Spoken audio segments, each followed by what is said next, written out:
Bonjour à toutes et à tous, nous sommes ravis de vous accueillir aujourd'hui pour notre tout premier webinaire en français de chez Verder France. Donc, je suis Elodie, chargée de marketing et communication chez Verder, et notre présentateur aujourd'hui est Alexandre Bayard, ingénieur technico-commercial et responsable de la gamme Eltra.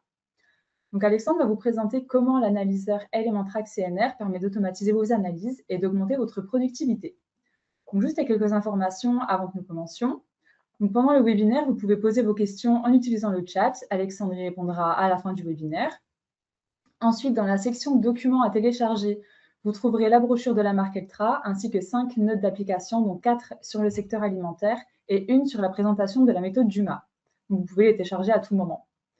Et enfin, à la fin de la session, vous serez invité à répondre à un court questionnaire de quelques questions. Donc, si vous avez 1 minute pour y répondre, cela nous aidera à améliorer notre contenu et c'est également l'occasion de nous dire si vous êtes intéressé pour être contacté pour une démonstration ou pour une analyse d'échantillons gratuite. Donc, c'est tout pour moi et maintenant, je laisse la main à Alexandre. Merci Elodie pour cette introduction. Bonjour à toutes et à tous et bienvenue sur ce premier webinaire Eltra organisé par Verder France et consacré aujourd'hui à l'innovation Eltra de l'année 2026, donc le nouvel analyseur Elementrack CNR dédié à l'analyse des éléments carbone et azote dans les matériaux organiques et notamment dans les applications agroalimentaires. Nous allons voir aujourd'hui en détail la possibilité de ce nouvel appareil et notamment sa capacité à déterminer de manière rapide et précise les éléments carbone et azote et la détermination du taux de protéines et son faible niveau d'entretien ou plus précisément sa rapidité de maintenance. Avant de nous consacrer pleinement à l'analyseur, on va faire un petit point sur la marque Eltra. Donc, la marque Eltra est une société qui appartient au groupe Verder. Le groupe Verder qui a été créé en 1959 par André Verder et qui est toujours aujourd'hui une industrie historique et familiale qui est consacrée au développement, à la fabrication et à la commercialisation de biens pour l'industrie et les laboratoires, notamment des laboratoires analytiques. Aujourd'hui, on va tout particulièrement se consacrer à la division scientifique donc du groupe Verder, qui aujourd'hui rassemble 6 secteurs d'activité principaux, dont le traitement thermique, la métallographie et les essais de dureté, le broyage et le tamisage, la caractérisation des particules et enfin les essais pharmaceutiques. Parmi ces activités, vous reconnaîtrez certaines des marques du groupe, notamment Carbolite, Rech, QATM, Microtrap, RVK et enfin Eltra, qui sera au centre de notre sujet du jour.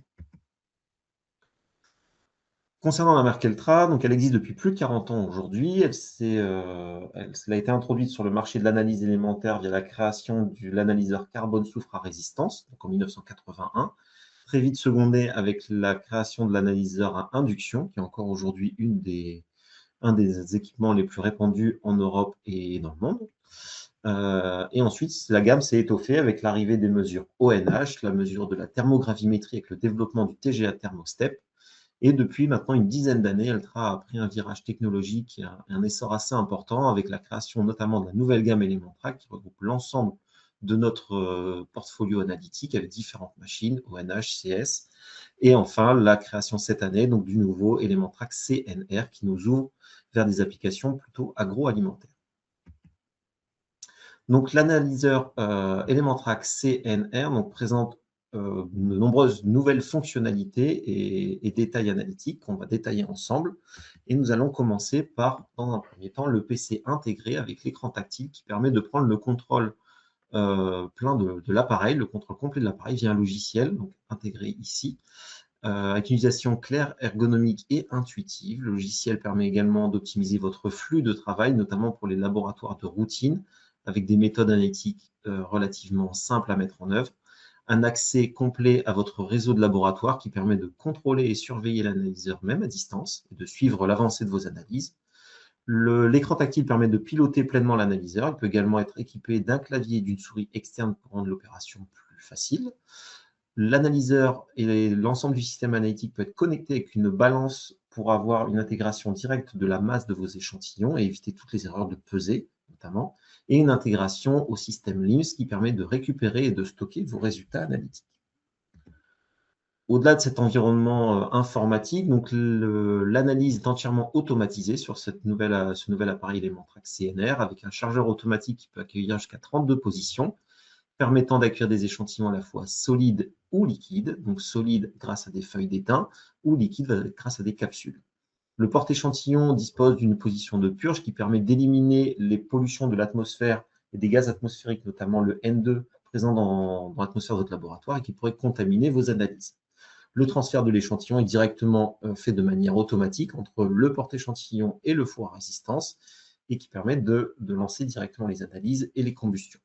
Le gaz vecteur peut être utilisé soit via l'hélium, soit via l'argon, suivant votre application et les matrices échantillons que vous allez utiliser. Une fonctionnalité qu'on appelle ici le load and play qui permet de préparer facilement les échantillons et de les lancer en flux continu et de manière automatisée. Pour les laboratoires de routine avec des flux d'échantillons importants, jusqu'à 3 carrousels peuvent être utilisés en parallèle, ce qui permet d'intégrer jusqu'à 96 échantillons dans vos routines. Si on s'intéresse un peu plus à l'organisation de l'analyseur, donc on ouvre les parois en façade et on a directement accès à l'ensemble du tableau de bord et l'ensemble des consommables présents sur la machine, avec dans un premier temps les tubes de pré-nettoyage du gaz porteur oxygène afin d'avoir un gaz pur dès l'entrée et dès le début de la combustion. Donc on les nettoie à partir d'hydroxyde de sodium et d'anhydrone. Cet appareil est également équipé d'un four de combustion, donc sous oxygène. On travaille ici avec un excès d'oxygène, sans catalyseur à base de chrome, donc on évite les composés cancérigènes. Cet excès d'oxygène permet aussi d'analyser différents types de matrices échantillons sans avoir à régler de façon fine et régulière le flux d'oxygène et les paramètres de l'analyse. On est dans ces conditions sûr d'avoir une combustion efficace et complète. Lors de l'analyse d'échantillons, notamment dans des applications agroalimentaires, on peut avoir la présence de composés acides ou de sel. Donc, c'est pour raison pour laquelle on a ici intégré un piège à acide et à sel directement en laine d'acier qui permet de purifier le flux de gaz sortant de la combustion de ces particules et surtout de protéger la machine et donc d'augmenter sa durée de vie et son temps de travail. Lorsque l'on fait la combustion complète d'échantillons, notamment organiques et agroalimentaires, on a également des échantillons qui peuvent être riches ou qui présentaient des traces d'hydrogène, donc avoir une présence d'eau, H2O, qui peut ici être piégé et être condensé grâce à un thermoréfrigérant électrique, un refroidisseur thermoélectrique, donc qui permet de récupérer l'eau en forme liquide, qui sera ensuite retirée sous forme de traces grâce au piège beaucoup plus classique, piège chimique, qui permettent de retirer les traces à la fois de CO2 et d'H2O résiduels dans le flux de gaz. Enfin, un système de réacteur de réduction rempli de granulés de cuivre permet ici de récupérer et de réduire les oxydes d'azote qui peuvent se présenter donc sous forme NOx et d'obtenir uniquement la forme N2 élémentaire analysable et mesurable par notre cellule TCD. Une fois ce flux de gaz, une fois la combustion faite et le flux de gaz nettoyé, purifié, passé par les différents types de réactifs, on a ce flux qui est envoyé vers la zone de détection et notamment vers la cellule infrarouge pour la mesure du CO2, donc la détermination du carbone par infrarouge, et la cellule TCD, comme vient d'être dit, pour la définition et la mesure de l'azote, donc le diazote N2 en forme élémentaire. Les résultats peuvent s'afficher automatiquement après l'analyse, donc sous forme du graphique et en valeur numérique. L'analyse prend un temps moyen ici de 2 minutes et 30 secondes donc par échantillon, ce qui est relativement court pour ce type de mesure. Et la plage de mesure est relativement étendue, allant pour l'azote de 0,03 à 300 mg et pour le carbone de 0,02 à 175 mg. Tout cela pour un poids échantillon allant jusqu'à 1 g avec une masse nominale de 0,5 g. Si on souhaite rentrer un petit peu plus dans le détail dans le schéma de gaz, le schéma du flux de gaz, donc l'analyse débute ici en haut à gauche de la slide avec l'apport en oxygène, donc qui permet de faire la combustion. Donc cet oxygène est pré-nettoyé avec le piège anhydrone et hydroxyde de sodium. L'échantillon et l'oxygène sont ensuite introduits dans le four à résistance pour créer la combustion complète de l'échantillon. On fait ici une combustion en excès d'oxygène, donc sans chrome, sans catalyseur à base de chrome. Ensuite, nous allons avoir à l'issue de cette combustion différents éléments, notamment du CO2, de l'humidité, donc H2O. On peut avoir la présence de sel ou d'acide également, et un mélange d'oxyde d'azote, NOx. Donc, ce gaz est ensuite purifié en passant dans les différents pièges qu'on vous a présentés précédemment, donc pour retirer les particules de sel, les composés acides, le piège à humidité qui est recondensé sous forme d'eau liquide via le refroidisseur thermoélectrique, et ensuite le piège chimique H2O trap. Ce flux de gaz, une fois purifié, est ensuite collecté et assemblé dans ce qu'on appelle ici le ballast tank, donc le réservoir ballast, qui permet d'avoir un grand volume de gaz et de pouvoir avoir un lot uniforme avant de procéder à un prélèvement d'une alicote, donc une petite partie de ce grand volume homogène, qui lui sera ensuite envoyé grâce à un gaz vecteur, soit hélium, soit argon, suivant l'application, vers les cellules de détection. Cellules infrarouges pour la détection du carbone et cellules TCD pour la mesure du N2 élémentaire. Cette méthode de l'alicote, donc un peu particulière avec le ballast, permet d'avoir plusieurs avantages, notamment le catalyseur d'oxydation qui ne contient ici aucun catalyseur à base de chrome, donc qui est nocif pour l'environnement et qui peut être cancérigène. Ça présente également aucun problème de fuite d'étain ni de rupture des réacteurs au niveau du creuset ou du four, comme pourrait se présenter sur d'autres méthodes. Nous travaillons également aussi, c'est un avantage, avec un excès d'oxygène, ce qui ne nécessite aucun réglage particulier en fonction de l'application et en fonction de la matière mesurée, de la matière analysée. Autre avantage, l'appareil peut être mis facilement hors tension sans être refroidi, c'est ce qui sera un avantage considérable pour la maintenance que nous verrons ensuite, et permettra également de faire des économies substantielles en termes d'électricité et de gaz porteur, donc notamment pour l'hélium. La séparation de l'eau s'effectue à l'aide du refroidisseur thermoélectrique et d'un séparateur d'eau chimique, donc qui permet aussi de préserver la machine et d'optimiser le flux d'échantillons analysés. Cette technologie permet également d'économiser la consommation en granulés de cuivre, qui ont un petit tabac ici de mesure en fonction de ce qui peut être consommé, et on n'a pas forcément la nécessité d'avoir un hélium de très haute pureté grâce à l'homogénéité créée par la collecte dans le ballast. Enfin, le coût effectif d'un échantillon est ici estimé inférieur à 1 euro, donc ce qui reste relativement faible au vu de la technologie et très intéressant pour les laboratoires de routine et de très haute cadence notamment. Au niveau donc, de l'entretien de cet analyseur, des nouveautés technologiques et des innovations ont été adoptées donc pour permettre d'avoir ici un entretien rapide et efficace. Donc l'entretien global de la machine est estimé à moins de 15 minutes et en fait cet entretien peut se faire de manière régulière sans avoir à éteindre et à faire refroidir l'analyseur. On le voit ici, des outils particuliers ont été développés pour un usage sécurisé et efficace et un entretien courant de la machine. On peut retirer très facilement le creuset, la lance et donc renouveler le cuivre qui peut être remplacé alors que l'analyseur est toujours en marche et en chauffe. Donc ça évite les temps de latence au niveau du laboratoire et les arrêts machines. Le four de réduction est directement accessible, permet un remplacement rapide du cuivre sans arrêt. Les outils ont été optimisés pour la sécurité et la manipulation à chaud des différents éléments. Donc là, vous voyez sur les vidéos qui se déroulent les différentes positions et la manipulation des différents éléments. Le dispositif de prélèvement peut aussi être nettoyé facilement et démonté sans outil, ce qui permet un démontage rapide et un nettoyage complet et régulier de l'appareil. Donc, optimiser le fonctionnement de la machine et son temps efficace à la mesure. Le foyer de haute performance breveté avec le tube de combustion peut être remplacé également de façon rapide et efficace. Et enfin, la station d'amarrage à dégagement rapide pour le ballast permet d'un retrait rapide pour le nettoyage et l'entretien.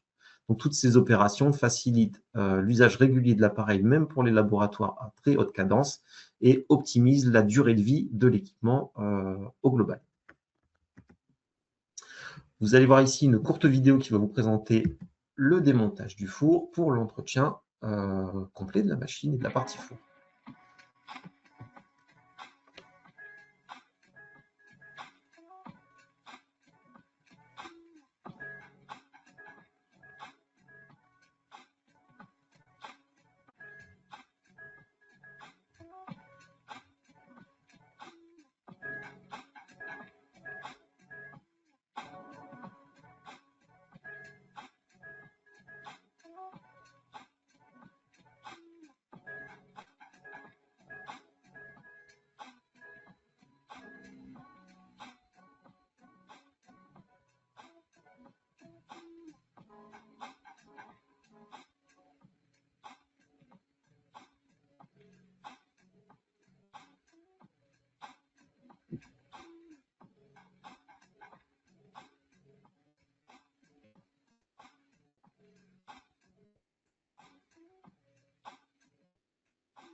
On a pu voir ici qu'en moins de 2 minutes, ou à peine 2 minutes, l'ensemble du dispositif est remplacé, nettoyé, tout ça sans mettre forcément à l'arrêt l'analyseur, et des temps de latence sur la mise en route et le refroidissement.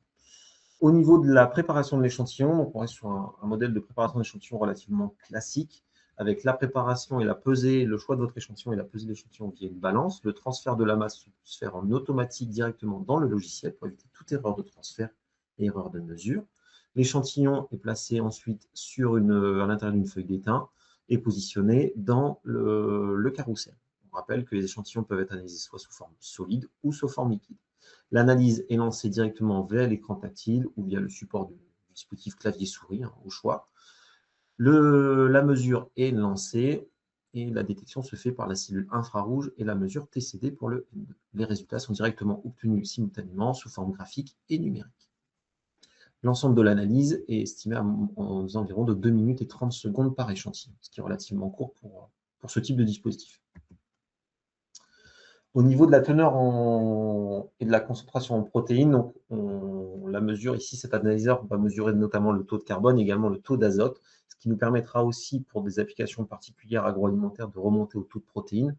Donc en effet, avec l'utilisation du facteur spécifique, on est capable par une simple multiplication avec le facteur adéquat de remonter au taux de protéines. Donc ça, le logiciel est directement capable de l'intégrer et donc de vous donner les doubles valeurs, la valeur à la fois en carbone, en azote et en protéines. Donc le facteur général est autour de 6,25. Il peut être ensuite adapté et un peu plus particulier suivant le type d'analyse que vous souhaitez faire. Au niveau des applications, donc on parle depuis le début de beaucoup d'applications agroalimentaires, mais il n'existe pas uniquement ce type d'application, mais aussi beaucoup d'applications qu'on va ici nommer non protéiques, c'est-à-dire avec l'utilisation de l'azote, mais pas à des fins de mesure de protéines. Donc on retrouve pour ces applications les fertilisants et les engrais, les matériaux issus de la biomasse, les suivis de fabrication pour les produits, les additifs, les matériaux de synthèse notamment, et également pour tout ce qui peut être les stations de déchets, bioéthanol, stations d'épuration, etc. On trouve également ici des applications particulières pour par exemple les résines et les polymères, donc ce sont des espèces comme ici le PE, le PP, qui n'ont pas forcément des contenances en azote au terme natif, mais pour lesquels on aura un suivi de l'azote en termes d'additifs, c'est-à-dire les additifs qui permettent de créer un peu d'élasticité ou des effets de brillance, etc. Donc pour des suivis de contrôle qualité pendant la fabrication de ce type de matière polymère, on peut avoir le besoin aussi de la mesure de l'azote. On a également des mesures pour des échantillons plutôt naturels, donc tout ce qui est plantes, sols, sédiments, les boues, et évidemment les engrais, les fertilisants qui restent un gros marché pour ce type de mesures.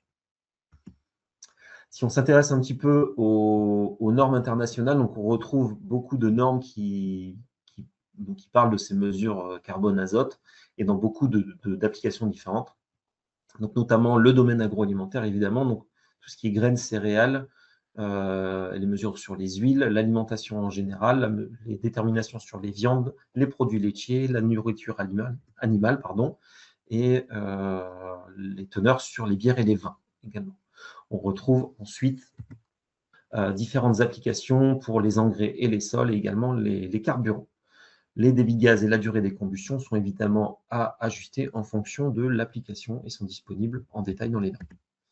Au niveau des exemples d'applications qu'on peut vous fournir, donc dans le petit package qui sera fourni avec le webinaire, vous allez retrouver différentes notes d'application, comme vous l'a détaillé Elodie, parmi lesquelles vous retrouverez notamment ici la mesure sur une farine 405 suivant les normes ISO, dans lesquelles on retrouve des mesures particulièrement répétables en azote et en protéines, avec des déviations et des écarts types relativement faibles.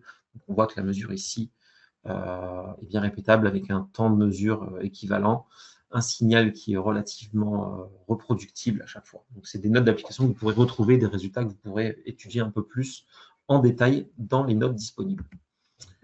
Au niveau du logiciel, on va prendre un petit peu de temps ici pour détailler un petit peu les différentes fenêtres et les différents écrans accessibles. Donc, l'analyseur Elementrax CNR est dédié pour les laboratoires de routine et les utilisations en cadence importante notamment. Donc, l'ensemble des éléments utiles pour la mesure de vos échantillons est disponible sur le même écran.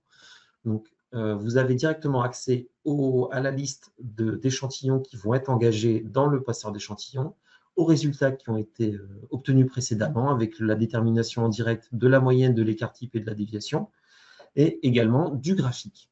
On peut voir également en continu, donc sur la partie, le petit graphe en bas à droite du slide, donc la progression des analyses. Donc ici, on a la possibilité de réaliser des analyses intercalaires, c'est-à-dire que pendant que le premier échantillon est directement introduit dans le ballast et prêt à être analysé, on peut lancer le second échantillon pendant le même temps et le lancer à la combustion, ce qui nous permet de réduire le temps d'analyse et de diminuer le temps d'obtention des résultats.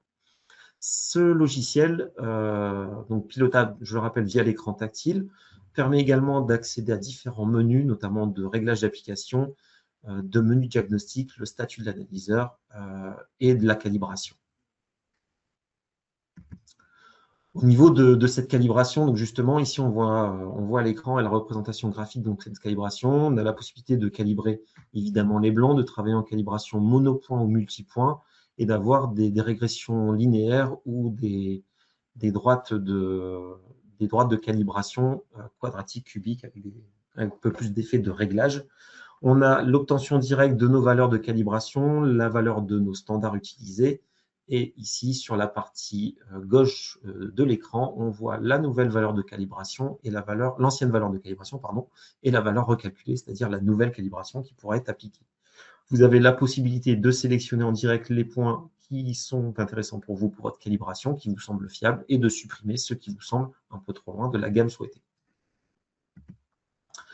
Sur les autres écrans, vous allez retrouver également l'écran statut, qui est une sorte de tableau de bord de l'appareil qui vous donne accès à l'ensemble des constantes de la machine en temps réel, que ce soit au niveau des températures du four, des flux de gaz, des quantités mesurées, des tensions, etc. Et également du suivi de vos consommables avec des compteurs dédiés en fonction de votre application et des pourcentages d'avancée et de consommation. Donc, ça vous permet de suivre l'entretien général de la machine et le suivi de vos maintenances, par exemple. L'ensemble des réactifs peuvent être modifiés, évidemment, sans éteindre l'appareil, avec un petit bouton ici de changement de réactif qui vous permet en quelques secondes de changer, de renouveler vos réactifs chimiques notamment. En termes de logiciel, donc on peut vous préciser que le logiciel est conforme à la norme FDA 21, donc pour l'enregistrement, les signatures électroniques, etc., pour le suivi de vos résultats et de vos données, notamment dans le domaine agroalimentaire. Il donne aussi l'accès à une connexion à distance en se connectant à l'ensemble des réseaux disponibles dans vos laboratoires. Une connexion aussi via application et smartphone, donc disponible. Aucune installation de logiciel n'est nécessaire parce que le PC est directement intégré à la machine et tout est géré d'avance. La gestion flexible des utilisateurs avec différents niveaux de mots de passe personnalisés, des niveaux de diagnostic de service, etc. Le système de LIMS également disponible, complété par l'édition des rapports en version PDF ou CSV qui permet de centraliser vos données et de récupérer facilement l'ensemble de vos données et résultats. La conception de l'analyseur reste compacte et ergonomique, donc le PC est tout intégré. On a très peu d'empreintes au sol, ce qui permet de libérer aussi de l'espace dans vos laboratoires, avec l'utilisation ici du clavier et de la souris qui est rappelé évidemment. En termes de coût d'utilisation, donc on a vu que quelques fonctionnalités et particularités de ce nouvel analyseur permettaient de réduire les coûts de fonctionnement et d'avoir un fonctionnement beaucoup plus propre au niveau environnemental. On a également des coûts qui sont beaucoup plus prévisibles avec la préparation de packs de consommables, donc que vous avez préparé en amont Eltra, des packs notamment prêts pour environ 2000 analyses qui vous permettent d'anticiper et de prévoir vos consommations et de réduire vos coûts et le gaspillage de vos réactifs chimiques notamment. Donc, c'est des ensembles qui sont compris tout en un, qui peuvent être directement prévus avec l'analyseur et qui peuvent être installés, prévus au moment de l'installation. En résumé, donc le nouvel analyseur Elementrax CNR présente de nombreux avantages et notamment la possibilité de faire des analyses entièrement automatisées de manière particulièrement rapide, je le rappelle, 2 minutes et 30 secondes par échantillon, d'utiliser des consommables et des réactifs qui sont sûrs, facilement accessibles, sans outils, avec un entretien facile et performant. Donc les consommables sont remplaçables pendant le fonctionnement de l'analyseur, sans arrêt ni refroidissement, ce qui optimise votre temps d'utilisation de l'appareil. Pour les laboratoires de routine, ce qui est un paramètre important. On a une analyse rapide et précise avec des larges gammes de détection. Donc, encore une fois, l'utilisation de l'azote, de l'oxygène en excès pendant la combustion et du ballast avec la méthode de l'alicote permet d'avoir des cellules uniques qui ont une large gamme de détection, donc 0,03 à 300 mg pour l'azote, 0,02 à 175 mg pour le carbone. Il est évidemment conforme aux différentes normes internationales. Il répond également aux applications de tout type de matrice avec très peu de réglages et d'optimisation applicative, et notamment pour les applications qu'elles soient liquides ou solides. Et enfin, le logiciel intégré est intuitif et ergonomique, facile d'utilisation. Il a un accès universel aux différents réseaux, donc pour une connectivité optimale et un transfert de vos résultats et de vos données efficace. Et enfin, une manipulation facile et sûre, multi-utilisateur, avec les données locales et aucune installation requise.